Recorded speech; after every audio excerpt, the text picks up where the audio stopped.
Do you know what role blister machines play in the pharmaceutical industry? Blister machines are essential in the pharmaceutical industry for packaging pharmaceutical products. They are used to create individual unit doses of tablets, capsules, and other medications, which are then sealed in a protective blister pack. There are 6 important advantages that blister packing offers. 1. Product protection.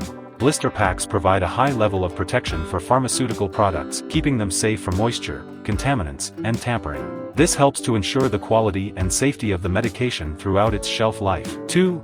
Dose accuracy. Blister packs allow for accurate dosing of medications, which is important for patients who need to take specific amounts of medication each day. 3. Patient compliance. Blister packs can help to improve patient compliance by making it easy to take medications on time and in the correct dosage. 4. Brand protection. Blister packs can help to protect the brand identity of pharmaceutical products by providing a visually appealing and tamper-evident packaging solution. 5.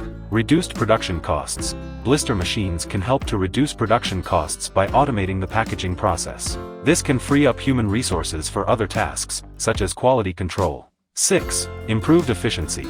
Blister machines can help to improve efficiency by increasing the speed and accuracy of the packaging process. This can help pharmaceutical manufacturers to meet demand and reduce lead times.